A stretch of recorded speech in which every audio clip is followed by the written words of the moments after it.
G20 demolitions made lakhs homeless. Facelifts vandalized monuments. Kashmir and Manipur double standards of Modi's new India. Delhi ਦੀਆਂ ਸੜਕਾਂ ਤੇ ਅੰਡਰਪਾਸਾਂ ਹੇਠ ਰਹਿੰਦੇ ਗਰੀਬ ਪਰਿਵਾਰ ਹੁਣ ਇਹਨਾਂ ਥਾਵਾਂ ਤੋਂ ਚਲੇ ਗਏ ਨੇ। ਇਹਦੇ ਨਾਲ ਅਕਸਰ ਜਿਹੜੇ ਗਲੀਆਂ 'ਚ ਕੁੱਤੇ ਤੇ ਮੰਗਤੇ ਨਜ਼ਰ ਆਉਂਦੇ ਸੀ ਉਹ ਵੀ ਨਹੀਂ ਆ ਰਹੇ। ਮੁੱਖ ਸੜਕਾਂ ਨੇੜਿਓਂ ਝੁੱਗੀ ਝੌਂਪੜੀ ਤੇ ਗੈਰ ਅਧਿਕਾਰਤ ਰਿਹਾਇਸ਼ਾਂ ਤੇ ਬੁਲਡੋਜ਼ਰ ਚਲਾ ਦਿੱਤਾ ਗਿਆ ਹੈ ਤੇ ਲਗਭਗ 3 ਲੱਖ ਰੇਹੜੀ ਫੜੀ ਵਾਲਿਆਂ ਨੂੰ ਵੀ ਹਟਾ ਦਿੱਤਾ ਗਿਆ ਹੈ।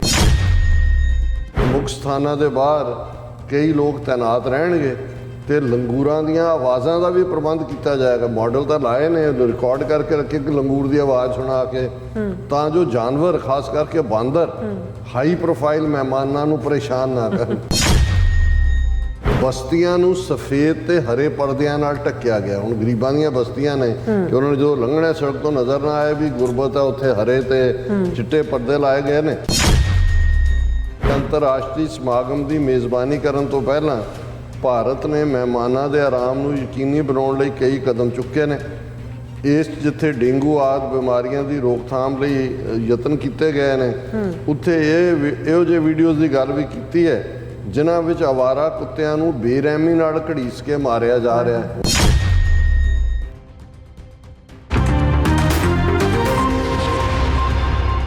ਦਰਸ਼ਕੋ ਬ੍ਰੇਕ ਤੋਂ ਬਾਅਦ ਤੁਹਾਡਾ ਸਭ ਦਾ ਭਰਪੂਰ ਸਵਾਗਤ ਹੈ। ਸੋ ਵੀਅਰਸ, ਗੱਲਬਾਤ ਕਰਨ ਜਾ ਰਹੇ ਹਾਂ ਕਿ ਭੁੱਖਾ ਨੰਗਾ ਬੰਦਾ ਜੇ ਆਪਣੇ ਆਪ ਨੂੰ ਦਿਖਾਵੇ ਦਾ ਬਾਦਸ਼ਾਹ ਬਣਾ ਲਵੇ ਤਾਂ ਇਹ ਭੇਦ ਕਦੇ ਲੁਕਿਆ ਨਹੀਂ ਰਹਿੰਦਾ। ਸੋ ਮੋਦੀ ਸਰਕਾਰ ਵੱਲੋਂ G20 ਵਿੱਚ ਸ਼ਾਮਲ ਹੋਣ ਵਾਲਿਆਂ ਨੂੰ ਸੋਨੇ ਚਾਂਦੀ ਦੇ ਭਾਂਡਿਆਂ ਵਿੱਚ ਭੋਜਨ ਪਰੋਸਣ ਦੀਆਂ ਤਿਆਰੀਆਂ ਹੋ ਰਹੀਆਂ ਨੇ, ਪਰ ਦੂਸਰੇ ਪਾਸੇ ਇੰਟਰਨੈਸ਼ਨਲ ਮੀਡੀਆ ਨੇ ਮੋਦੀ ਸਰਕਾਰ ਦੀ ਚੰਗੀ ਤਰ੍ਹਾਂ ਝੰਡ ਲਾਈ ਹੈ ਔਰ ਮੀਡੀਆ ਅਨੁਸਾਰ ਗਰੀਬਾਂ ਦੀਆਂ ਜਿਹੜੀ ਬਸਤੀਆਂ ਤੇ ਬਲਡੋਜ਼ਰ ਚਲਾਏ ਗਏ ਨੇ ਅਤੇ ਲੱਖਾਂ ਨੂੰ ਬੇਕਾਰ ਕੀਤਾ ਗਿਆ ਔਰ ਮੁਲਕ ਦੀ ਜਿਹੜੀ ਗਰੀਬੀ ਨੂੰ ਲੁਕਾਉਣ ਲਈ ਹਰੇ ਚਿੱਟੇ ਜਿਹੜੇ ਪਰਦੇ ਨੇ ਉਹ ਤਾਣੇ ਗਏ ਨੇ ਔਰ 5 ਲੱਖ ਤੋਂ ਜ਼ਿਆਦਾ ਜਿਹੜੇ ਗਮਲੇ ਲਿਆ ਕੇ ਸੜਕਾਂ ਦੇ ਕੰਢੇ ਤੇ ਰੱਖੇ ਗਏ ਨੇ। ਸੋ ਇਸ ਬਾਰੇ ਆਪਾਂ ਗੱਲਬਾਤ ਕਰਨ ਜਾ ਰਹੇ ਹਾਂ। ਸੋ ਅਸੀਂ ਚਾਹਾਂਗੇ ਕਿ ਤੁਸੀਂ ਇਸੇ ਤਰ੍ਹਾਂ ਬਣੇ ਰਹਿਣਾ, ਦੇਖਣ ਸੁਣ ਲਈ ਲਿਖਣ ਲਈ ਤੁਹਾਡਾ ਸਭ ਦਾ ਬਹੁਤ ਧੰਨਵਾਦ ਜੀ। ਡਾਕਟਰ ਸਾਹਿਬ ਕੀ ਕਹਿਣਾ ਚਾਹੋਗੇ? ਦੇਖੋ, ਬਹੁਤ ਵਾਰ ਇਹ ਹੁੰਦਾ ਵੀ ਜਦੋਂ ਤੁਸੀਂ ਆਪਣਾ ਇਮੇਜ ਗਲੋਬਲ ਲੈਵਲ ਦੇ ਉੱਤੇ ਸੰਵਾਰਨਾ ਚਾਹੁੰਦੇ ਹੋ ਜਾਂ ਸੈਲਫ ਪ੍ਰਮੋਸ਼ਨ ਚਾਹੁੰਦੇ ਹੋ ਤੇ ਮੀਡੀਆ ਦਾ ਉਸ 'ਚ ਵੱਡਾ ਰੋਲ ਹੁੰਦਾ ਹੈ। ਭਾਰਤ ਦੇ ਵਿੱਚ ਤਾਂ media almost Modi private limited ਬਣ ਚੁੱਕਾ ਹੈ। ਈਵਨ ਸੋਸ਼ਲ ਮੀਡੀਆ ਦੇ ਉੱਤੇ ਵੀ ਜਿਹੜੀ ਕੋਈ ਵੌਇਸ ਆਫ ਡਾਈਸੈਂਟ ਹੈ, ਜਿਹੜੇ ਲੋਕ ਐਗਰੀ ਨਹੀਂ ਕਰਦੇ, ਉਹਨਾਂ ਨੂੰ ਇਹਨਾਂ ਦੀ IT ਟੀਮ ਜਿਹੜੀ ਪੇਡ ਬਿਠਾਏ ਹੋਏ ਨੇ ਉਹ ਬਲੌਕ ਕਰ ਦਿੰਦੇ ਨੇ ਜਾਂ ਉਹਨਾਂ ਦੇ ਕਮੈਂਟ ਡਿਲੀਟ ਕਰਾ ਦਿੰਦੇ ਨੇ। ਉਹਨਾਂ ਦੇ ਖਾਤੇ ਫੇਸਬੁੱਕ ਤੇ ਤਾਂ ਇਹਨਾਂ ਦਾ ਸਿੱਧਾ ਕੰਟਰੋਲ ਹੈ। YouTube ਦੇ ਉੱਤੇ ਵੀ ਕਿਸੇ ਨੂੰ ਵਾਇਲੈਂਟ ਕੰਟੈਂਟ ਕਹਿ ਕੇ ਜਾਂ ਦੂਜਾ ਕੋਈ ਵੀ, ਈਵਨ ਅਸੀਂ ਮਨੀਪੁਰ ਦੇ ਹਵਾਲੇ ਨਾਲ ਦੇਖਦੇ ਹਾਂ ਜਾਂ ਉਸ ਤੋਂ ਪਹਿਲਾਂ BBC ਨੇ ਜਿਹੜੀ 2 ਪਾਰਟ ਡਾਕੂਮੈਂਟਰੀ ਮੋਦੀ ਦੇ ਉੱਤੇ ਕੀਤੀ, ਇਹਦਾ ਰੋਲ 2002 'ਚ ਉਹਦਾ ਲਿੰਕ ਈਵਨ ਟਵਿੱਟਰ ਜਿਹਨੂੰ ਹੁਣ X ਕਹਿੰਦੇ ਨੇ ਉਹਦੇ ਤੋਂ ਵੀ ਹਟਾ ਦਿੱਤਾ। ਇਸੇ ਤਰ੍ਹਾਂ ਜੋ ਮਨੀਪੁਰ ਦੇ ਵਿੱਚ 2 ਬੀਬੀਆਂ ਨੂੰ ਜਿਸ ਸ਼ਰਮਨਾਕ ਅੰਦਾਜ਼ ਦੇ ਵਿੱਚ ਬਿਨਾਂ ਕੱਪੜਿਆਂ ਤੋਂ ਉਹਨਾਂ ਨੂੰ ਘੁਮਾਇਆ ਗਿਆ, ਉਸ ਨਾਲ ਸੰਬੰਧਿਤ ਜਿੰਨੀਆਂ ਪੋਸਟ ਸੀ ਉਹ ਇਹਨਾਂ ਨੇ ਉਹਨੂੰ ਟਵਿੱਟਰ ਤੋਂ ਔਰ ਦੂਜੇ ਤੋਂ ਹਟਾ ਦਿੱਤੀਆਂ ਗਈਆਂ। ਸੋ ਕਿਤੇ ਵੀ ਜਿਹੜਾ ਇਸ ਕਿਸਮ ਦਾ ਇੰਨਾ ਕੁ ਦਬਾਅ ਹੈ। ਲੇਕਿਨ ਹੁਣ ਕਿਉਂਕਿ G20 ਦੀ ਸਮਿਟ ਹੈ ਤੇ ਜਿਨ੍ਹਾਂ ਮੁਲਕਾਂ ਦੇ ਪ੍ਰਾਈਮ ਮਿਨਿਸਟਰ ਪ੍ਰੈਜ਼ੀਡੈਂਟ ਉੱਥੇ ਆਏ ਨੇ ਜਾਂ ਜਿਨ੍ਹਾਂ ਨੇ ਆਉਣਾ, ਆਲਰੇਡੀ ਮੀਡੀਆ ਦਿੱਲੀ ਦੇ ਵਿੱਚ ਪਹੁੰਚਿਆ ਹੋਇਆ, ਉਹਨਾਂ ਨੂੰ ਤਾਂ ਨਹੀਂ ਰੋਕ ਸਕਦੇ ਕਿ ਵੀ ਜੇ ਹੁਣ ਹਰ ਮੁਲਕ ਦਾ ਮੀਡੀਆ ਤੇ ਇਹ ਜਿੰਨਾ ਮਰਜੀ ਲੀਪਾ ਪੋਤੀ ਕਰਨ ਜਾਂ ਦੂਜੇ ਮੀਡੀਆ ਦੇ ਵਿੱਚ ਤਾਂ ਇਹ ਕੋਈ ਇਹਨਾਂ ਦੇ ਪੇਡ ਤਾਂ ਨਹੀਂ ਨੇ ਕਿ ਉਹਨਾਂ ਨੇ ਹਿੰਦੂਤਵਾ ਦੇ ਗੁਣ ਗਾਣੇ ਨੇ।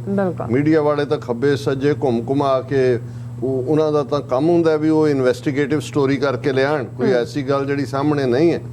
ਤੇ ਉੱਥੇ ਤਾਂ ਉਹ ਪਤਾ ਹੀ ਹੁੰਦਾ ਵੀ ਜਿਹੜਾ ਜਿਨ੍ਹਾਂ ਜ਼ਮਾਨਿਆਂ ਦੇ ਵਿੱਚ ਇੰਸਪੈਕਟਰ ਹੁੰਦੇ ਸੀ, ਸਕੂਲਾਂ ਦਾ ਦੌਰਾ ਕਰਨ ਆਉਂਦੇ ਸੀ ਤੇ ਉਹ ਜਿਹੜਾ ਸੜੇ ਸਕੂਲ ਵੀ ਨੇ ਤੇ ਉਹ ਫਿਰ ਸਾਰੇ ਮਾਸਟਰਾਂ ਨੂੰ ਮੁੰਡਿਆਂ ਨੂੰ ਸਫੇਦੀ ਘੋਲ ਕੇ ਲਾ ਦਿੰਦੇ ਸੀ ਕਿ ਵੀ ਚਲੋ ਮਾਰੋ ਕੂਚੀ। ਹੁਣ ਇੰਸਪੈਕਟਰ ਨੂੰ ਕਿਹੜਾ ਨਜ਼ਰ ਨਹੀਂ ਸੀ ਆ ਰਿਹਾ ਹੁੰਦਾ ਵੀ ਇਹ ਤਾਂ ਕੂਚੀ ਅਜੇ ਤਾਜ਼ਾ ਵੱਜੀ ਹੈ। ਸੋ ਮਤਲਬ ਉਹਨਾਂ ਜ਼ਮਾਨਿਆਂ 'ਚ ਵੀ ਲੁਕਾ ਦੇਖਣ ਨੂੰ ਤਾਂ ਪੂਰੀ ਸਫਾਈ, ਮਿੱਟੀ ਦੇ ਉੱਤੇ ਪਾਣੀ ਛਿੜਕੋ ਦੂਜੇ ਤੀਜੇ, ਉਹ ਪਤਾ ਹੁੰਦਾ ਸੀ ਕਿ ਵੀ ਇਹ ਜਿਹੜਾ ਇਹ ਸਿਰਫ ਇਹ ਦਿਖਾਵਾ ਹੀ ਹੈ ਵਕਤੀ ਤੌਰ ਤੇ। ਹੁਣ ਇਹੀ ਕੰਮ ਇਹਨਾਂ ਨੇ ਫੜਿਆ ਹੋਇਆ। ਹੁਣ ਦਿੱਲੀ ਦੇ ਵਿੱਚ ਜਿੱਥੇ ਕਿੰਨੀਆਂ ਸਲਮਸ ਨੇ, ਗਰੀਬਾਂ ਦੀਆਂ ਬਸਤੀਆਂ ਨੇ, ਰੇਹੜੀਆਂ ਦੇ ਉੱਤੇ ਦੂਜੇ ਤੀਜੇ ਗੁਰਬਤ। ਹੁਣ ਜਦੋਂ ਇਹ ਦੇਖਿਆ ਜਾਂਦਾ ਹੈ, ਇੱਕ ਪਾਸੇ ਅਸੀਂ ਦੋ ਇੰਡੀਆ ਦੀ ਜਦੋਂ ਗੱਲ ਕਰਦੇ ਹਾਂ, ਉਹ ਜਿਹੜੀ ਇੱਕ ਚਾਰਲਸ ਡਿਕਨਸ ਦੇ ਨਾਵਲ ਦੀ ਮੈਂ ਅਕਸਰ ਗੱਲ ਕਰਦਾ ਕਿ ਟੇਲ ਆਫ ਟੂ ਸਿਟੀਜ਼। ਹੁਣ ਇਹ ਟੇਲ ਆਫ ਟੂ ਇੰਡੀਆ ਨੇ। ਇੱਕ ਪਾਸੇ ਦੁਨੀਆ ਦੇ ਸਭ ਤੋਂ ਅਮੀਰ ਬੰਦਿਆਂ 'ਚ ਭਾਰਤੀ ਕਿੰਨੇ ਨੇ? ਹੁਣ ਜੇ ਅਡਾਨੀ ਨੂੰ ਮੋਦੀ ਨੇ ਉਹਦੀ ਘਰ ਵਾਲੀ ਨਾਲ ਵਾਅਦਾ ਕੀਤਾ ਹੋਇਆ ਕਿ ਤੇਰੇ ਘਰ ਵਾਲੇ ਨੂੰ ਮੈਂ ਦੁਨੀਆ ਦਾ ਸਭ ਤੋਂ ਅਮੀਰ ਬੰਦਾ ਬਣਾਉਣਾ, ਤੀਜੇ ਤੱਕ ਦਾ ਪਹੁੰਚਾ ਦਿੱਤਾ, ਨੰਬਰ 3 ਤੇ ਤਾਂ ਪਹੁੰਚਿਆ ਹੋਇਆ। ਭਾਵੇਂ ਕਿੰਨਾ 120 ਬਿਲੀਅਨ ਡਾਲਰ ਉੱਡ ਗਿਆ, ਹੁਣ ਵੀ ਇੱਕ ਤੋਂ ਬਾਅਦ ਇੱਕ ਸਕੈਂਡਲ ਸਾਹਮਣੇ ਆਉਂਦਾ। ਸੋ ਇੱਕ ਪਾਸੇ ਅੰਬਾਨੀ, ਅਡਾਨੀ, ਟਾਟੇ, ਬਿਰਲੇ, ਲਲਿਤ ਮੋਦੀ ਤੇ ਵਿਜੇ ਮਲਾਇਆ, ਤੇ ਉਹ ਸਭ ਚੋਰ ਜਿਹੜੇ ਨੇ। ਅਸੀਂ ਇੱਕ ਦਿਨ ਲਿਸਟ ਗਿਣੀ ਸੀ ਵੀ ਕਿਵੇਂ 24 ਚੋਂ 23 ਜਿਹੜੇ ਨੇ ਗੁਜਰਾਤੀ ਨੇ, ਜਿਹੜੇ ਲੁੱਟ ਕੇ ਲੈ ਗਏ, ਕੋਈ ਕਿਤੇ ਬੈਠਾ ਕੋਈ ਕਿਤੇ ਬੈਠਾ। ਹੁਣ ਲੇਕਿਨ ਜਿਹੜਾ ਆਮ ਬੰਦਾ ਹੈ, ਔਰ ਇਸ ਵੇਲੇ ਭਾਰਤ ਦੇ ਵਿੱਚ ਮਹਿੰਗਾਈ ਇੰਨੀ ਜ਼ਿਆਦਾ ਹੈ ਕਿ ਲੋਅਰ ਮਿਡਲ ਕਲਾਸ ਜਾਂ ਜਿਹੜੀ ਪਹਿਲਾਂ ਮੋਦੀ ਕਰਦੇ ਸੀ, ਉਹਨਾਂ ਨੂੰ ਵੀ ਲੱਗਣ ਲੱਗ ਗਿਆ ਕਿ ਵੀ ਇਹ ਤਾਂ ਇਨ ਦਾ ਐਂਡ ਹਿੰਦੂਤਵਾ ਨੇ ਤਾਂ ਸਾਡਾ ਢਿੱਡ ਨਹੀਂ ਭਰਨਾ। ਤੁਸੀਂ ਕਹੀ ਜਾਓ ਕਿ ਜੀ ਬਹੁਤ ਗਰਵ ਹੈ, ਸਾਡਾ ਰੇੜਾ ਵੀ ਮੂੰਹ ਤੇ ਪਹੁੰਚ ਗਿਆ, ਔਰ ਸਾਡਾ ਮੋਦੀ, ਦੁਨੀਆ ਵਾਲੇ ਮੋਦੀ ਨੂੰ ਜਾ ਕੇ ਜਿਹੜਾ ਉਹ ਸਲਾਮਾਂ ਕਰਦੇ ਨੇ। ਹੁਣ ਇਸ ਸਾਰੇ ਦੇ ਚੱਲਦੇ ਆ ਇਹ, ਕਿਉਂਕਿ ਮੀਡੀਆ ਨੇ ਕਿਸ ਅੱਖ ਨਾਲ ਭਾਰਤ ਨੂੰ ਦੇਖਿਆ। ਮੈਂ ਪਹਿਲਾਂ ਹੈਡਲਾਈਨਸ ਜਿਹੜੀਆਂ ਨੇ BBC ਦੇ ਵੀ ਇਹਦੇ 'ਤੇ ਸਟੋਰੀ ਹੈ, ਇੱਕ ਹੋਰ international media the, G20 demolitions made lakhs homeless. Facelifts vandalized monuments. Kashmir and Manipur double standards of Modi's new India. ਉਹਨਾਂ ਨੇ ਕਿਹਾ ਕਿ ਬਈ ਲੱਖਾਂ ਲੋਕ ਜਿਹੜੀਆਂ, ਕਿਉਂਕਿ ਬੁਲਡੋਜ਼ਰ ਚੱਲ ਰਹੇ ਨੇ, ਬਸਤੀਆਂ ਖਤਮ, ਦਿਖਾਣਾ ਹੀ ਨਹੀਂ ਵੀ ਇੱਥੇ ਕੋਈ ਲੋਕ ਰਹਿੰਦੇ ਸੀ, ਜਾਂ ਜਿਹੜੇ ਵਿਚਾਰੇ ਉਹ ਸ਼ੈਂਟੀਜ਼ ਤੇ ਝੁੱਗੀਆਂ ਦੇ ਵਿੱਚ 20-30 ਹੁੰਦੇ ਨੇ, ਮਜ਼ਦੂਰੀ ਕਰਦੇ ਨੇ ਦਿਨੇ, ਵਿਚਾਰੇ ਆ ਕੇ ਉੱਥੇ ਉਹਨਾਂ ਦਾ ਰਹਿਣ ਬਸੇਰਾ ਹੁੰਦਾ, ਉਹ ਪੱਧਰੇ ਕਰ ਦਿੱਤੇ ਨੇ। ਇਸੇ 'ਚ ਉਹਨਾਂ ਨੇ ਈਵਨ ਮੋਨੂਮੈਂਟ ਵੀ ਜਿਹੜੇ ਨੇ ਕੁਝ ਉਹਨਾਂ ਨੂੰ ਢਾਹ ਰਹੇ ਨੇ। ਔਰ ਕਸ਼ਮੀਰ ਔਰ ਮਨੀਪੁਰ 'ਚ ਕੀ ਚੱਲ ਰਿਹਾ ਹੈ, ਉਹ ਵੀ ਇੱਕ ਡਬਲ ਸਟੈਂਡਰਡ। ਤੁਸੀਂ ਡੈਮੋਕ੍ਰੇਸੀ ਦੇ ਥੱਲੇ ਉਹਨੂੰ ਕਿਵੇਂ ਜਸਟੀਫਾਈ ਕਰੋਗੇ? ਔਰ ਇਹ ਸਾਰੇ ਦੇ ਵਿੱਚ ਉਹਨਾਂ ਨੇ ਇਹ ਪੂਰੀ ਡੀਟੇਲ ਹੈ, ਪਰ ਮੈਂ ਜੇ ਅੰਗਰੇਜ਼ੀ ਵਾਲੀ ਪੜ੍ਹਾਂਗਾ ਸਾਰੀ ਤਾਂ ਉਹਦਾ ਪੰਜਾਬੀ ਨਾਲ ਕਰਦਿਆਂ ਵਕਤ ਜ਼ਿਆਦਾ ਲੱਗੇਗਾ।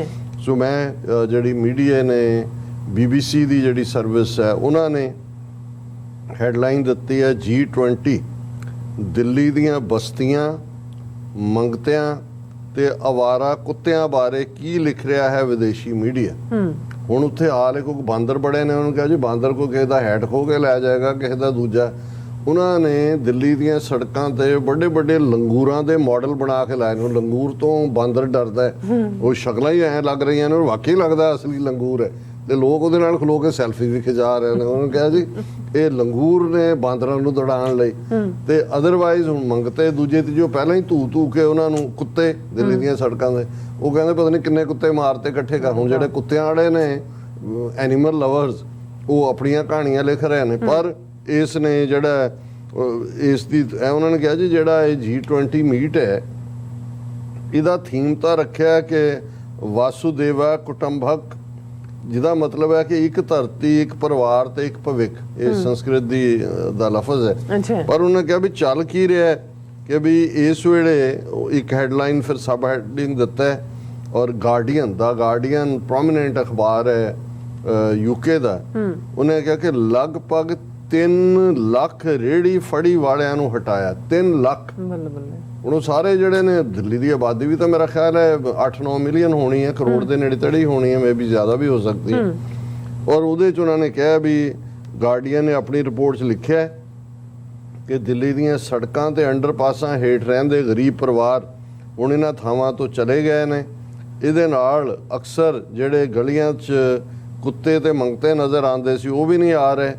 ਉਹਨਾਂ ਰਿਪੋਰਟ ਮੁਤਾਬਕ ਮੁੱਖ ਸੜਕਾਂ ਨੇੜਿਓਂ ਝੁੱਗੀ ਝੌਂਪੜੀ ਤੇ ਗੈਰ ਅਧਿਕਾਰਕ ਰਿਹਾਇਸ਼ਾਂ ਤੇ ਬੁਲਡੋਜ਼ਰ ਚਲਾ ਦਿੱਤਾ ਗਿਆ ਹੈ, ਤੇ ਲਗਭਗ 3 ਲੱਖ ਰੇਹੜੀ ਫੜੀ ਵਾਲਿਆਂ ਨੂੰ ਵੀ ਹਟਾ ਦਿੱਤਾ ਗਿਆ ਹੈ, ਜਿਨ੍ਹਾਂ ਦੀ ਥਾਂ ਫੁੱਲ ਬੂਟੇ ਸਜਾ ਦਿੱਤੇ ਗਏ ਨੇ।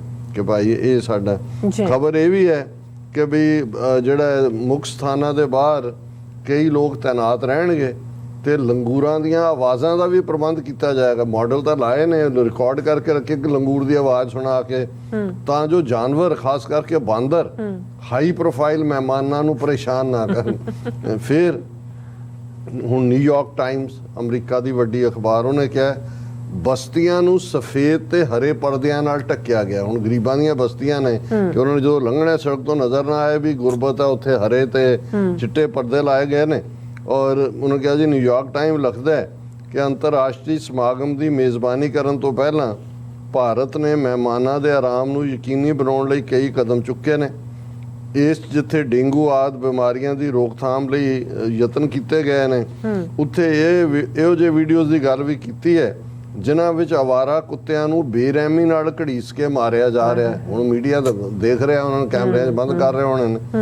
ਨਿਊਯਾਰਕ ਟਾਈਮਜ਼ ਮੁਤਾਬਕ ਭਾਰਤ ਸਰਕਾਰ ਨੇ ਦਿੱਲੀ ਵਿੱਚ ਝੌਂਪੜੀਆਂ ਤੇ ਗੈਰ ਕਾਨੂੰਨੀ ਇਮਾਰਤਾਂ ਨੂੰ ਢਾਹ ਦਿੱਤਾ ਹੈ, ਜਦ ਕਿ ਮੁੰਬਈ ਤੇ ਵਿਸ਼ਾਖਾਪਟਨਮ ਵਿੱਚ ਬਸਤੀਆਂ ਨੂੰ ਸਫੇਦ ਅਤੇ ਹਰੇ ਪਰਦਿਆਂ ਨਾਲ ਢੱਕ ਦਿੱਤਾ ਹੈ। ਹੁਣ ਜਿਹੜੇ ਉੱਥੇ ਆਏ ਨੇ, ਕੋਈ ਮੁੰਬਈ ਵੀ ਜਾਏਗਾ, ਕੋਈ ਵਿਸ਼ਾਖਾਪਟਨਮ ਉੱਥੇ ਵੀ ਉਹਨਾਂ ਨੇ ਉਹ ਗਰੀਬ ਬਸਤੀਆਂ ਦੇ ਬਾਹਰ ਪਰਦੇ ਲਾ ਦਿੱਤੇ ਨੇ। ਫਿਰ ਉਹਨਾਂ ਨੇ ਕਿਹਾ ਕਿ ਵੀ ਸਮਾਜਿਕ ਕਾਰਕੁਨਾਂ ਨੇ ਕਿਹਾ ਕਿ ਵੀ ਇਹ G20 ਨੂੰ ਇੱਕ ਹਥਿਆਰ ਵਜੋਂ ਵਰਤ ਰਹੇ ਨੇ ਤਾਂ ਕਿ ਆਮ ਲੋਕਾਂ ਦੀ ਮੁੱਢਲੀ ਰੋਟੀ ਰੋਜ਼ੀ ਤੇ ਹੱਕਾਂ ਨੂੰ ਖੋਇਆ ਜਾ ਸਕੇ, ਕਿ ਆਮ ਲੋਕ ਤਾਂ ਵਿਚਾਰੇ। ਔਰ ਇਸ 'ਚ ਫਿਰ ਉਹਨਾਂ ਦਾ ਅਖਬਾਰ ਨੇ ਅੱਗੋਂ ਇਹ ਵੀ ਕਿਹਾ ਕਿ ਵੀ ਇਸ ਤਰ੍ਹਾਂ ਦਾ ਕੰਮ ਇਹ ਪਹਿਲਾਂ ਵੀ ਕਰਦੇ ਰਹੇ ਨੇ, ਪਰ ਇਸ ਵਾਰ ਤਾਂ ਪਿਛਲੀਆਂ ਸਾਰੀਆਂ ਹੱਦਾਂ ਟੱਪ ਦਿੱਤੀਆਂ ਨੇ। ਰਾਈਟਰਸ, ਦੁਨੀਆ ਦੀਆਂ ਵੱਡੀਆਂ 2 ਪ੍ਰਿੰਟ ਦੀ ਦੁਨੀਆ ਦੇ ਵਿੱਚ ਨਿਊਜ਼ ਏਜੰਸੀਜ਼ ਨੇ, ਰਾਈਟਰਸ ਔਰ ਐਸੋਸੀਏਟਡ ਪ੍ਰੈਸ। ਰਾਈਟਰਸ ਦਾ ਤਾਂ ਈਵਨ ਇੰਡੀਅਨ ਰਾ ਦੀ ਜਿਹੜੀ NI ਹੈ ਉਹਨਾਂ ਦੇ ਨਾਲ ਵੀ ਕੋਲੈਬੋਰੇਸ਼ਨ ਹੈ। ਹੁਣ ਰਾਈਟਰਸ ਦਾ ਸੁਣ ਲਓ ਕੀ ਹੈ। ਰਾਈਟਰਸ ਨੇ ਇਸ ਪੂਰੇ ਮੁੱਦੇ ਤੇ ਇੱਕ ਵੱਡੀ ਰਿਪੋਰਟ ਪ੍ਰਕਾਸ਼ਿਤ ਕੀਤੀ ਹੈ। ਇਸ ਰਿਪੋਰਟ ਵਿੱਚ ਏਜੰਸੀ ਨੇ ਉਹਨਾਂ ਥਾਵਾਂ ਦੀ ਜਾਣਕਾਰੀ ਦਿੱਤੀ ਹੈ ਜਿੱਥੇ ਬੁਲਡੋਜ਼ਰ ਵਾਲੀ ਕਾਰਵਾਈ ਹੋਈ ਹੈ, ਕਿ ਜਿੱਥੇ ਬੁਲਡੋਜ਼ਰ ਦੇ ਨਾਲ ਲੋਕਾਂ ਦੇ ਘਰ ਢਾਏ ਗਏ ਨੇ। ਔਰ ਉਹਨਾਂ ਨੇ ਹਵਾਲੇ ਵੀ ਪ੍ਰਕਾਸ਼ਿਤ ਕੀਤੇ ਨੇ। ਉਹਨਾਂ ਨੇ ਰਾਇਟਰ ਅਨੁਸਾਰ G20 ਸਮਾਗਮ ਵਾਲੀ ਥਾਂ ਤੋਂ ਲਗਭਗ 500 ਮੀਟਰ ਦੀ ਦੂਰੀ ਤੇ ਜਨਤਾ ਕੈਂਪ ਇਲਾਕੇ ਦੇ ਲੋਕਾਂ ਨੂੰ ਉਮੀਦ ਸੀ ਕਿ ਇਸ ਸਮਾਗਮ ਦਾ ਉਹਨਾਂ ਨੂੰ ਫਾਇਦਾ ਹੋਏਗਾ, ਪਰ ਉਹਨਾਂ ਨੂੰ ਤਾਂ ਬੇਕਾਰ ਹੀ ਕਰ ਦਿੱਤਾ ਗਿਆ। ਉਹ ਵਿਚਾਰੇ ਡੀਕਦੇ ਸੀ ਕਿ ਆਣਾ ਲੋਕਾਂ ਨੂੰ ਤੇ ਚਲੋ ਸਾਨੂੰ ਵੀ ਕੋਈ ਜਿਵੇਂ ਹੁੰਦਾ ਆਮ ਲੋਕਾਂ ਨੂੰ ਕਿ ਜੀ ਕੋਈ ਵਪਾਰ ਵੱਧ ਗਿਆ ਜਾਂ ਕੋਈ ਉਹਨਾਂ ਵਿਚਾਰਿਆਂ ਨੂੰ ਰਾਹਤ ਮਿਲੀ। ਉਹਨਾਂ ਕਿਹਾ ਜੀ ਤਾਂ ਸਾਨੂੰ ਉਜਾੜ ਹੀ ਦਿੱਤਾ ਬਿਲਕੁਲ। ਉਹਨਾਂ ਨੇ ਰਾਈਟਰਸ ਮੁਤਾਬਕ ਪਿਛਲੇ ਕੁਝ ਮਹੀਨਿਆਂ ਤੋਂ ਇੱਥੇ ਰਹਿੰਦੇ ਲੋਕਾਂ ਦੇ ਘਰ ਢਾਏ ਜਾ ਰਹੇ ਹਨ ਅਤੇ ਇਸ ਦਾ ਉਦੇਸ਼ G20 ਲਈ ਇਲਾਕੇ ਨੂੰ ਖੂਬਸੂਰਤ ਦਿਖਾਣਾ, ਦੱਸਣਾ ਹੈ ਜੀ ਸਾਡੇ ਕੋਈ ਗਰੀਬ ਨਹੀਂ ਰਹਿੰਦਾ। ਦੇਖੋ ਸਾਡੇ ਜਿਹੜੇ ਤੁਸੀਂ ਸੋਨੇ ਚਾਂਦੀ ਦੀਆਂ ਪਲੇਟਾਂ 'ਚ ਖਾਓ ਔਰ ਗੁਣ ਗਾਓ, ਰਾਮ ਰਾਮ ਕਰੋ ਔਰ ਜੈ ਸ਼੍ਰੀ ਰਾਮ ਕਹੋ, ਇੱਥੇ ਕੋਈ ਗਰੀਬ ਨਹੀਂ ਰਹਿੰਦੇ, ਇੱਥੇ ਸਾਰੇ ਸੋਨੇ ਚਾਂਦੀ ਦੀਆਂ ਪਲੇਟਾਂ 'ਚ ਖਾਣ ਵਾਲੇ ਰਹਿੰਦੇ ਨੇ। ਔਰ ਫਿਰ ਉਹਨਾਂ ਨੇ ਅੱਗੋਂ ਇੰਟਰਵਿਊ ਕੀਤੇ ਨੇ ਲੋਕਾਂ ਨੂੰ, ਧਰਮਿੰਦਰ ਕੁਮਾਰ, ਖੁਸ਼ਬੂ ਦੇਵੀ, ਉਹਨਾਂ ਸਾਰਿਆਂ ਨੂੰ, ਕਿ ਉਹ ਵਿਚਾਰੇ ਕਹਿ ਰਹੇ ਨੇ ਵੀ ਸਾਨੂੰ ਤਾਂ ਘਰੋਂ ਬੇਘਰ ਕਰ ਦਿੱਤਾ। ਔਰ ਇਸ ਸਾਰੇ 'ਚ ਫਿਰ ਇੱਕ ਜਿਹੜੀ ਹੈ ਫ੍ਰੀ ਪ੍ਰੈਸ ਜਰਨਲ, ਇਹ ਵੀ ਦੁਨੀਆ ਦੀ ਨੋਨ ਪਬਲੀਕੇਸ਼ਨ ਹੈ, ਉਹਨਾਂ ਨੇ ਹੈਡਲਾਈਨ ਦਿੱਤੀ ਹੈ ਗਰੀਬਾਂ ਨੂੰ ਲੁਕਾਉਣ ਦੀ ਕੋਸ਼ਿਸ਼, ਕਿ ਵੀ ਇਹ G20 ਵੇਲੇ ਆਪਣੇ ਗਰੀਬਾਂ ਨੂੰ ਲੁਕਾ ਰਹੇ ਨੇ। ਫ੍ਰੀ ਪ੍ਰੈਸ ਜਰਨਲ ਦੀ ਰਿਪੋਰਟ ਕਹਿੰਦੀ ਹੈ ਕਿ G20 ਦੇ ਚੱਲਦਿਆਂ ਭਾਰਤ ਸਰਕਾਰ ਰਾਜਧਾਨੀ ਦੇ ਸਾਰੇ ਨਿਰਮਾਣ ਅਧੀਨ ਕੰਮਾਂ ਤੇ ਗਰੀਬ ਇਲਾਕਿਆਂ ਨੂੰ ਗ੍ਰੀਨ ਨੈਟ ਨਾਲ ਢੱਕ ਰਹੀ ਹੈ। ਜਿਹਦੇ ਵੀ ਗਰੀਬ ਨੇ ਉਹ ਲਾ ਦਿਓ ਬੜੇ ਬੜੇ ਗ੍ਰੀਨ ਨੈਟ, ਉਹ ਨਜ਼ਰ ਨਾਲ ਦੂਸਰੇ ਪਾਸੋਂ। ਰਿਪੋਰਟ ਦਾ ਦਾਅਵਾ ਹੈ ਕਿ ਅਜਿਹਾ ਇਸ ਲਈ ਕੀਤਾ ਗਿਆ ਤਾਂ ਕਿ ਵਿਦੇਸ਼ੀ ਆਗੂਆਂ ਤੇ ਮਹਿਮਾਨਾਂ ਤੋਂ ਅਜਿਹੀਆਂ ਥਾਵਾਂ ਨੂੰ ਲੁਕਾਇਆ ਜਾ ਸਕੇ ਕਿ ਗਰੀਬ ਹੀ ਨਾ ਨਜ਼ਰ ਆਣ। ਝੁੱਗੀਆਂ ਹੀ ਨਹੀਂ ਨੇ। ਇਹ ਰਿਪੋਰਟ ਇਹ ਵੀ ਕਹਿੰਦੀ ਹੈ ਕਿ ਰਾਜਧਾਨੀ ਵਿੱਚ ਗਰੀਬਾਂ ਨੂੰ ਲੁਕਾਉਣ ਦੀ ਕੋਸ਼ਿਸ਼ ਕੀਤੀ ਜਾ ਰਹੀ ਹੈ ਔਰ ਇਸ ਨੂੰ ਲੈ ਕੇ ਲੋਕਾਂ ਦੇ ਵਿੱਚ ਬਹੁਤ ਰੋਸ ਔਰ ਗੁੱਸਾ ਹੈ। ਝੁੱਗੀ ਝੌਂਪੜੀਆਂ ਨੂੰ ਲੋਹੇ ਦੀਆਂ ਵੱਡੀਆਂ ਚਾਦਰਾਂ ਨਾਲ ਢੱਕਿਆ ਗਿਆ ਜਿਨ੍ਹਾਂ ਤੇ ਕਲਾਕਾਰੀ ਕੀਤੀ ਗਈ, ਉੱਤੇ ਫੁੱਲ ਬੂਟੇ ਬਣਾਏ ਗਏ ਨੇ ਔਰ ਵੱਡੀਆਂ ਵੱਡੀਆਂ ਲੋਹੇ ਦੀਆਂ ਚਾਦਰਾਂ ਨਾਲ। ਦਿੱਲੀ ਹਵਾਈ ਅੱਡੇ ਤੇ ਸਮਾਗਮ ਵਾਲੀ ਥਾਂ ਦੇ ਵਿਚਕਾਰ ਜਿਹੜੀਆਂ ਝੁੱਗੀਆਂ ਝੌਂਪੜੀਆਂ ਪੈਂਦੀਆਂ ਹਨ ਉਹਨਾਂ ਤੇ ਪਰਦਾ ਪਾ ਦਿੱਤਾ ਗਿਆ। ਹੁਣ ਜਦੋਂ ਤੁਸੀਂ ਹਵਾਈ ਅੱਡੇ ਤੋਂ ਪਾਲਮ ਏਅਰਪੋਰਟ ਤੋਂ ਆਓਗੇ ਉੱਥੋਂ ਤੱਕ ਜਿੱਥੇ ਕਿ ਹੈ ਰਾਜ ਤਾਂ ਸਾਰੀਆਂ ਉਹ ਸਲਮ 'ਚ, ਉਹਨਾਂ ਨੇ ਕਿਹਾ ਉਹਨਾਂ ਤੇ ਪਰਦੇ ਪਾ ਦਿੱਤੇ ਨੇ। ਔਰ ਇਹ ਰਿਪੋਰਟ ਮੁਤਾਬਕ ਅਜਿਹੀਆਂ ਖਬਰਾਂ ਹਨ ਕਿ ਦਿੱਲੀ ਦੇ ਸੁੰਦਰੀਕਰਨ ਦੇ ਨਾਂ ਹੇਠਾਂ ਲੱਖਾਂ ਲੋਕਾਂ ਨੂੰ ਇਲਾਕੇ ਤੋਂ ਉਜਾੜ ਦਿੱਤਾ ਗਿਆ। ਸੋ ਇਹ ਸ਼ੋਭਾ ਮੋਦੀ ਖੱਟ ਰਿਹਾ ਕਿਉਂਕਿ ਮੋਦੀ ਹੈ तो मुमकिन है। जी डॉक्टर साहब थोड़ा बहुत शुक्रिया। साथ लेने ब्रेक व्यूअर्स तो इसी तरह बने रहना, मिलते हैं आफ्टर दिस शॉर्ट ब्रेक।